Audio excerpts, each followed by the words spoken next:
کی جائے گی۔ یہ اس زمانے کی مرشدان کامل کی بات میں عرض کر رہا ہوں، جو سیدنا اعلیٰ حضرت فاضل بریلوی کے بھی پیر و مرشد ہے۔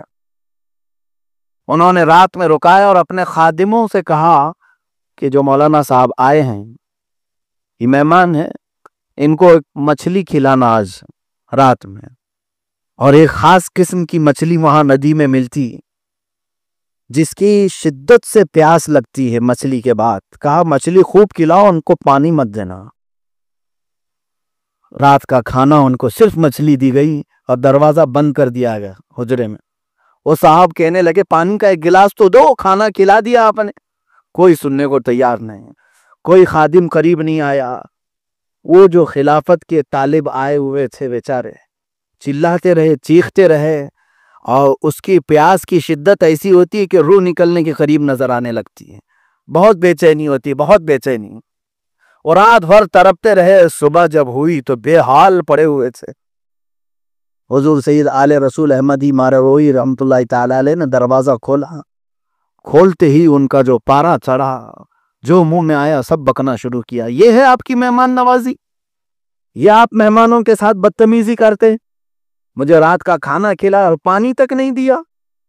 حضرت آل رسول مارحروی رحمت اللہ تعالی علیہ نے فرمایا میاں تم مچھلی کھا کر پانی کی پیاس کو برداشت نہ کر سکے، وہ معرفت کا جام پینے کی بات کر رہے ہو، جس کو اٹھانے کے بعد خلافت کی بات کر رہے ہو، اس کے بعد جو شدت کی پیاس ہوتی ہے اسے کیا برداشت کر پاؤ گے؟ جاؤ اپنا راستہ لو اور مجاہدے کرو، پھر آؤ۔ میرے عزیزو، آج یہ ماحول ہمارے درمیان سے ختم نظر آتا ہے۔ کوئی ہماری تربیت کرنے والے نظر آئیں، کوئی ہمارے دلوں کا علاج تو بتائیں۔ آج جو یہ بیمار دل ہے اس کی وجہ یہی ہے کہ میرے آقا صلی اللہ علیہ وسلم نے ارشاد فرمایا اپنے زمانے میں کہ میری امت پر ساری قومیں جھپٹ پڑیں گی، بھوکا جس طرح برتن پر جھپٹتا ہے۔ صحابہ نے پوچھا کہ ایسا کیوں ہوگا، کیا ہم تعداد میں کم ہوں گے؟ حضور پاک صلی اللہ علیہ وسلم نے فرمایا نہیں، تم تعداد میں بہت ہوگے لیکن تمہاری حیثیت سمندر کے جھاگ کی طرح ہوگی۔ یعنی جھاگ جو ہے اڑ جایا کرتا ہے ہوا سے، تمہاری حیثیت اتنی ہوگی۔ صحابہ اکرام نے پھر پوچھا یا رسول اللہ صلی اللہ علیہ وسلم ایسا کیوں ہوگا، کس وجہ سے؟ حضور فرماتے ہیں دو عادتیں جب میری امت میں آ جائیں تو سمجھ لو کہ اللہ تعالیٰ کافروں کا خوف تمہارے دلوں پر ڈال دے گا اور ان کے دلوں سے تمہارا خوف نکال دے گا۔ ہوتا کیا تھا، کفار و مشرکین ایک ہی مسلمان سے خوف کھایا کرتے تھے، ان کو ڈر جو ہے اللہ تعالیٰ نے خود ڈال کر کے رکھا تھا۔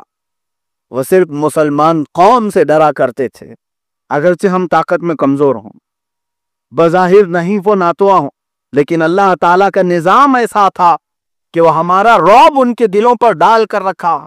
لیکن حضور اکرم صلی اللہ علیہ وسلم نے یہ ارشاد فرمایا جب تمہارے دلوں میں دو عادتیں آ جائیں تو تمہارے دلوں سے اللہ تعالیٰ وہ تمام رعب ختم کر دے گا جو تمہارا رعب کافروں پر تھا، بلکہ تمہارے دلوں پر اللہ کافروں کا خوف ڈال دے گا۔ وہ کون سی دو چیزیں ہیں؟ اللہ کے نبی صلی اللہ علیہ وسلم ارشاد فرماتے حب الدنیا و کراہیت الموت، دنیا سے ایسی محبت کرنا کہ اللہ اس کے رسول کو بھول جاؤ، اور موت سے نفرت کرنا، جانے کی کسی کو فکر نہ ہو۔ جب یہ دو چیزیں میری امت میں آ جائیں، موت سے ڈرنے لگیں اور دنیا سے محبت کرنے لگیں، سمجھ لو کہ ان کے دلوں سے اللہ تعالیٰ وہ تمام رعب ختم کر دے گا جو مسلمان قوم کا تھا۔ کیا آج حالات یہ نہیں دیکھنے آ رہے ہیں؟ ہماری کروڑوں کی تعداد میں ہے، اس کے باوجود چند ایسے لوگ جن کو کسی بھی چیز کا سلیقہ نہیں معلوم، وہ اپنے ہاتھوں میں کلہاڑیاں لے کر قتل کریں مسلمانوں کا، اور پوری دنیا میں اس کو شیئر بھی کریں، عام بھی کریں، اور پورے مسلمان قوم میں سے کسی کے بھی اندر یہ طاقت نہ ہو کہ بات تو کر سکیں قانون سے۔ ایسے حالات اور بڑھتے جائیں گے، یہ بڑھتے جائیں گے۔ کفار و مشرکین کا ظلم مسلمانوں پر بڑھتا جائے گا۔ اس کا واحد علاج ہے اپنے دلوں کی بیماریوں کو صحیح کرو، ورنہ پھر ایک کا قتل یہ تو ٹرائل ہے، سارے اسی طرح سے مارے جاتے رہیں گے۔ یہ اللہ تبارک و تعالیٰ کا نظام ہے کہ جب تمہارے اعمال برے ہو جائیں اور تمہارا دل گناہوں میں لذت حاصل کرنے لگے تو مولا تمہارے اوپر ظالموں کو مسلط کر دے گا، جو تمہیں اپنا غلام بھی بنا کر رکھیں گے، تمہیں اپنی بندی بنا کر رکھیں گے، اور پھر وقت آنے پر تمہارے ٹکڑے بھی کر دیے جائیں گے۔ اس لیے اگر کوئی منبر رسول پر کھڑا ہو کر آپ سے دلوں کی بیماری کو صحیح کرنے کی بات کرتا ہے تو اس کے خلاف نہ جاؤ، بلکہ جس طرح ڈاکٹر آپ کو کینسر سے بچنے کی دوا دے رہا ہے، ہو بہو یہی ایک عالم آپ کو روح کی بیماری سے بچانا چاہتا ہے۔ میرے عزیزو، آج لوگوں کو جو ہم دیکھ رہے ہیں، امام غزالی رحمۃ اللہ علیہ نے سچ فرمایا کہ اپنے بیمار دل کو تلاش کرنے کے 2-3 طریقے انہوں نے بتائے۔ فرمایا کیسے پتا چلے کہ دل بیمار ہے یا اچھا ہے؟ نمبر 1، پہلی چیز، مسجد میں اگر زیادہ دیر بیٹھنے کا دل نہ کرے تو سمجھ لو کہ دل بیمار ہے۔ نمبر 2، دوسری چیز، قرآن عظیم 1 ورق 2 ورق سے زیادہ پڑھنے کی طبیعت نہ چاہے تو سمجھ لو کہ دل بیمار ہے۔ نمبر 3، تمہارے پاس مال ہے اور کسی مستحق غریب کی آواز پر تمہارا ہاتھ خیرات کے لیے نہیں اٹھتا، سمجھو کہ تمہارا دل بیمار ہے۔ یہ ساری کھلی ہوئی علامتیں ہر ایک کو خود پرکھ لینا چاہیے کہ میرا دل آج کس پوزیشن پر ہے۔ کیا آج مجھے مسجد میں بیٹھنے کا دل کرتا ہے؟ آج تو حالات ایسے ہیں کہ 10 منٹ کی تقریر پر یہاں پر لوگوں میں شور شرابے ہیں۔ مولانا بہت لمبی تقریر کر رہے ہیں، مولانا جمعہ بہت لمبا کر دیتے ہیں۔ صحیح بات ہے، یہ صرف دلوں کی بیماری کو پہچاننے کا طریقہ ہے۔ ہفتے میں 1 مرتبہ آ کر وہ بھی رب تعالیٰ کے اوپر احسان کرنے کی بات کرتے ہیں۔ ان لوگوں کو جو 15 منٹ زیادہ ہوتے ہیں وہ اس طرح مسجد میں فجر میں کہاں غائب رہتے ہیں، عشاء کی نماز میں کہاں غائب ہوتے ہیں۔ لوگ رسم ادا کرنے کے لیے آ رہے ہیں جمعہ میں، جیسے سبوں کو دیکھا رسم کرنے کے لیے آ گئے، رواج کرنے کے لیے آ گئے۔ میرے عزیزو، اپنی عبادتوں کو اللہ تبارک و تعالیٰ کے حضور ایسے پیش کرو کہ سارا دیا ہوا اسی کا ہے۔ ایک مثال مولانا روم رحمۃ اللہ علیہ کی میں عرض کروں۔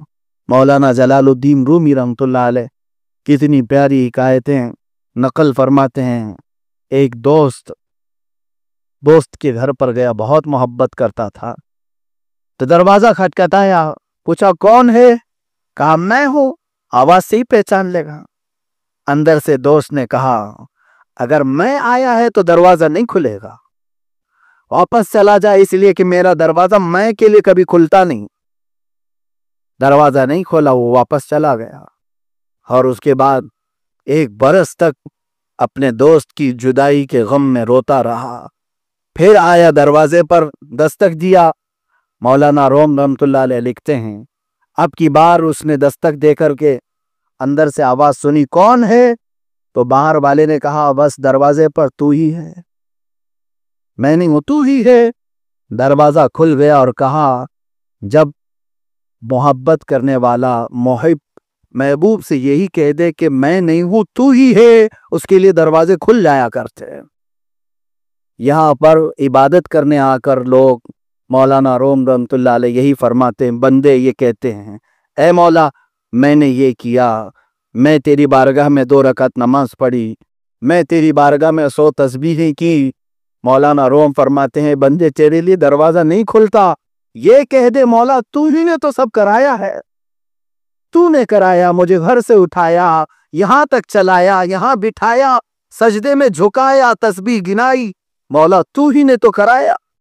رب تبارک و تعالیٰ کے حضور جب اپنے سارے کام سپرد کر دو اور پھر دیکھو کہ دل کو سکون کیسے ملتا ہے۔ یہاں پر سکون اسی لیے نہیں ملتا کہ دل تو وہاں کمپنی میں چھوڑا ہے، جسم مسجد میں آ گیا ہے لیکن دل کسی اور کے پاس چھوڑا ہے۔ ہم نے تو مسجد میں دل نہ لگنے کی ایسی بھی باتیں دیکھی ہیں، ادھر سلام پھیرے ادھر ہم اپنے چپل کی تلاشی میں لگے ہوئے ہیں۔ سلام پھیرنے کے بعد میں آپ کو ایک ریئل بات بتا دوں، پریکٹیکلی چیز، بری لگے تو کوئی بات نہیں، اس لیے کہ بخار کی دوا کڑوی ہوتی ہے۔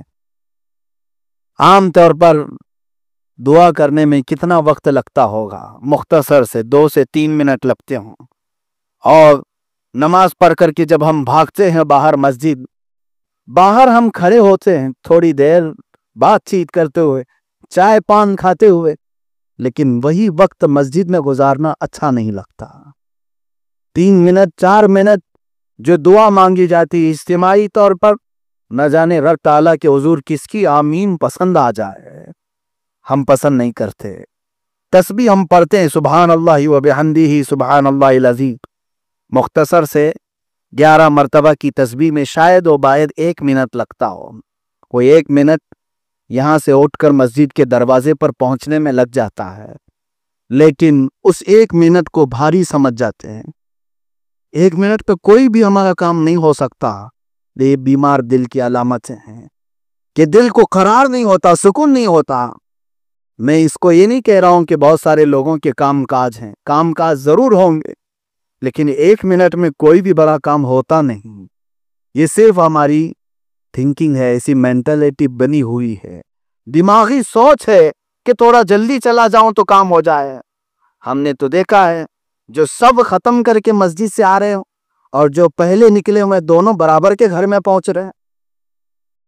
جو سب سنتیں چھوڑ کر کے نکلا تھا اور جو سب پورا مکمل کر کے آیا، دونوں گھر میں برابر پہنچے۔ کیسے؟ سب عبادتیں کر کے آنے والا سیدھے گھر میں آیا، پہلے نکلا ہوا تھوڑا ادھر ادھر عیش کر کے آیا۔ اسی لیے شیخ سعدی رحمت اللہ تعالی علیہ کی وہ بات مجھے یاد آتی ہے کہ ایک آقا نے غلام سے مچھلی خرید کر کے اس سے یہ کہا کہ یہ لے چل۔ غلام نے یہ شرط رکھی کہ جہاں نماز کا وقت آئے میں تمہارے پاس مچھلی رکھوں، بڑی سی مچھلی تھی، مجھے نماز کی اجازت دی جائے۔ کہا ٹھیک ہے۔ راستے میں عصر کا وقت ہوا، وہ اندر چلا گیا مچھلی لے کر، یہ سیٹھ صاحب باہر کھڑے ہیں، وہ نماز پڑھتا رہا، سارے لوگ نماز پڑھ کے چلے گئے، وہ آیا نہیں تو وہ باہر سے چلانے لگا، مغرب کا وقت ہونے آیا ابھی تک باہر نہیں نکلا۔ باہر سے سیٹھ نے چلایا، اے غلام کس چیز نے تجھے مسجد میں روک رکھا ہے؟ وہ اندر سے پکار کر کے کہا جس رب نے تجھے اندر آنے سے روکا مجھے باہر جانے سے روکا ہے۔ حقیقت بات یہی ہے، دلوں کو قرار اور سکون وہ مولا ہی عطا فرماتا ہے۔ جن دلوں کو اللہ تعالیٰ نے یہاں پر لگا دیا، یہ اس کا احسان عظیم ہے۔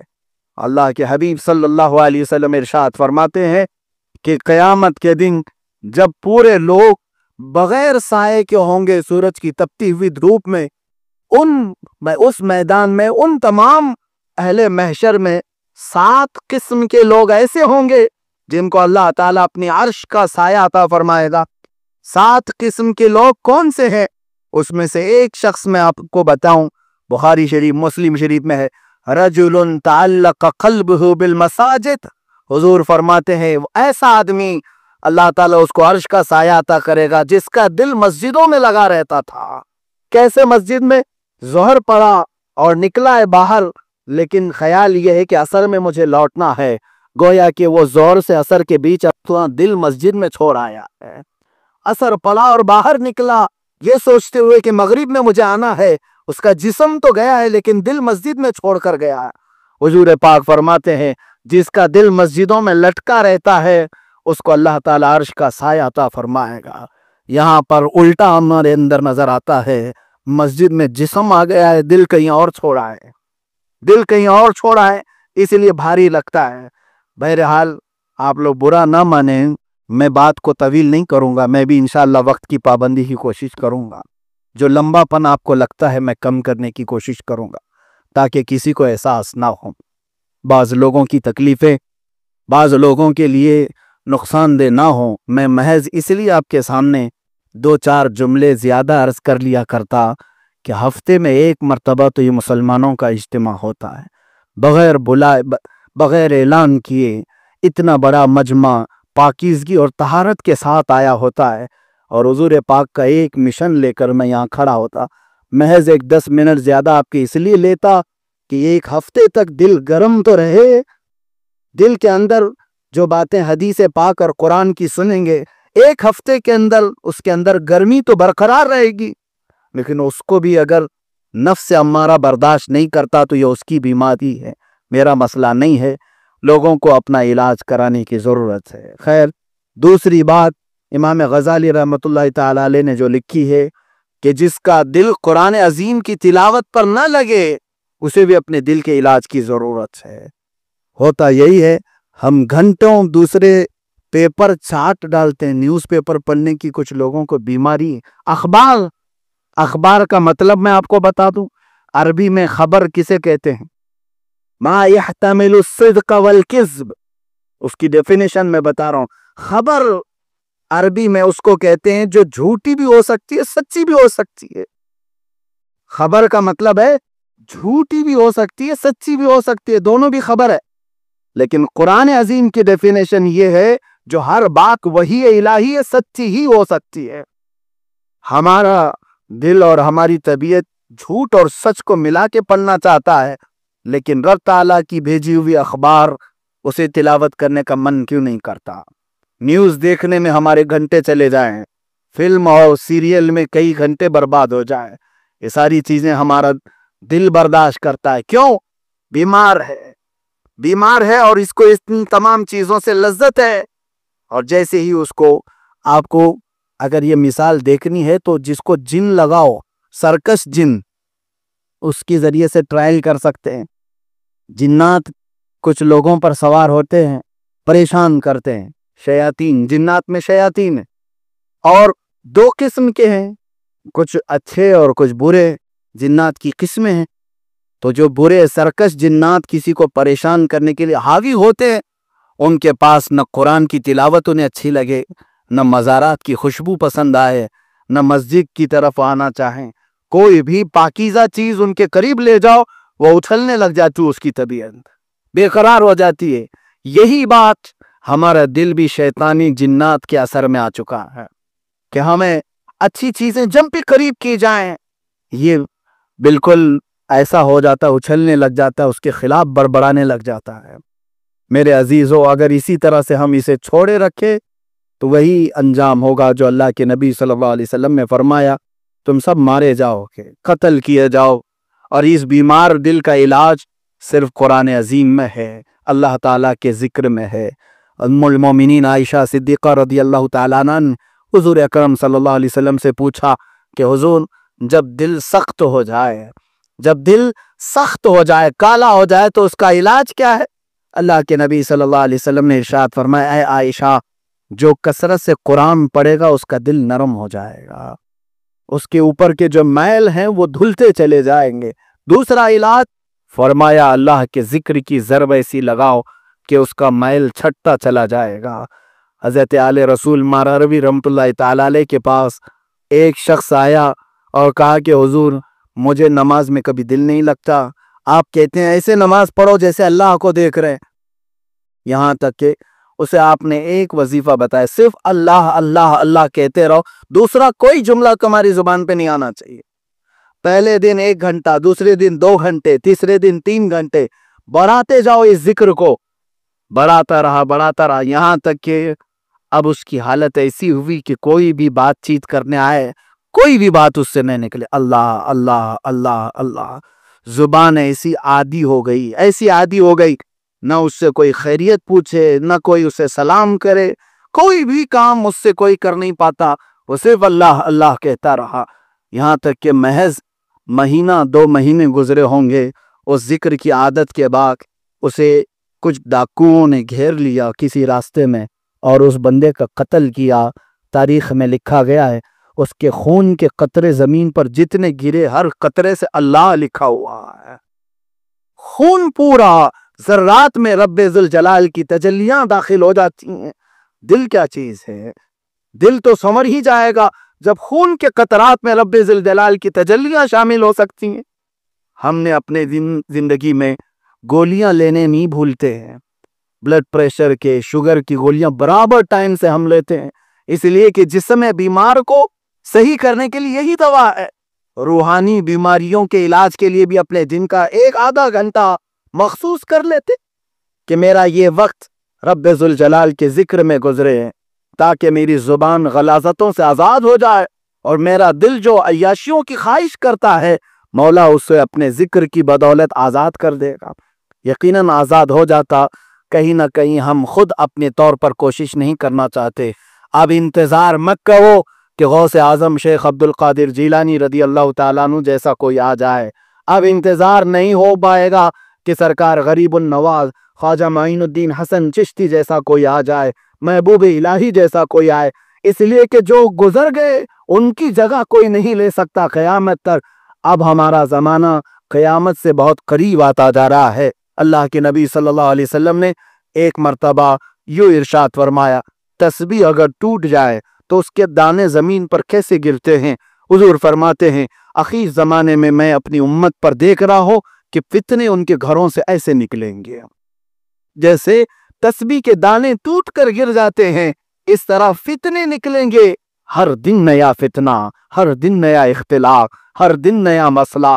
روزانہ آج اخبار کی سرخیاں بھری ہوئی نظر آتی ہیں، یا تو مسلمانوں کے قتل سے یا پھر مسلمانوں کے خلاف جو آزمائشیں ہو رہی ہیں، ان تمام سرخیوں سے اخبار بھرے پڑے۔ یہ ساری چیزیں دیکھتے دیکھتے پھر بھی مسلمان اگر بیدار نہ ہو، اپنے لیاج میں عبادتوں کے لیے وہ بیدار نہ ہو، تو پھر اللہ ہی حافظ ہے، اللہ ہی نگہبان ہے، اللہ ہی ہمارے خاتمے کا پروردگار کرم کرنے والا ہے۔ میرے عزیزو، ایک بات آخری عرض کروں کہ اللہ تبارک و تعالی موقع عطا فرماتا ہے بندوں کو، اور جب وہ اپنی زندگی میں کئی موقعوں کو گنوا دے نہیں وہ رب تعالیٰ کی طرف لوٹنا چاہے، تو ایک بات سمجھ لیں کہ رب ذوالجلال کا وعدہ ہے اپنے حبیب کی امت پر وہ ایسے عذاب نہیں نازل کرے گا جیسے پچھلی امتوں میں آتے تھے، چہرہ بدل دیا جائے خنزیر کا، کتے کا بن جائے، یا پھر آگ برس جائے، یا زمین دھس جائے۔ ایسے عذابات اللہ تعالیٰ بھی نہیں نازل کرے گا۔ بزرگوں نے فرمایا جب رب تعالیٰ کسی کی زندگی سے ناراض ہو جائے، پوری زندگی وہ پلٹ کر نہیں آیا، تو اس کا سب سے بڑا عذاب یہ ہے مرنے سے پہلے ایمان کی دولت چھین لیتا ہے، اسے کفر کی موت مار دیتا ہے، اور ہمیشہ کے لیے اسے دوزخ کے عذاب میں بھیج دیا جاتا ہے۔ عزیزان گرامی، اس خاتمے سے تو ڈر کر اپنی عبادتیں صحیح کرنے کی ضرورت ہے۔ رب تعالی ہمیں بیمار دل کے علاج کی توفیق عطا فرمائے۔ مولا ہمارا دل مسجدوں میں لگنے جیسا بنائے، ہمارے دل کو قرآن عظیم کی لذتوں سے آشنا کر دے۔ مولا ہمارے تمام برے حالات کو اچھے حالات میں تبدیل فرمائے۔ عالم اسلام پر مولا جہاں کفار و مشرکین ظلم و ستم کر رہے ہیں، ان کو کیفر کردار تک پہنچا۔ پھر سے امت مصطفیٰ کو عزت و وقار عطا فرما۔ جس مسلمان کا بھی ناحق قتل اور خون ہوا ہے رب العالمین، تیرے حبیب پاک کی عزت کی برکت سے مولا ان کفار و مشرکین کے تمام منصوبوں کو نیست و نابود فرما دے، ان کے تمام برے منصوبوں کو خاک میں ملا دے۔ اسلام و سنیت کا بول بالا فرما، کفر کا منہ کالا فرما۔ وآخر دعوانا الحمدللہ رب العالمین۔ السلام علیکم۔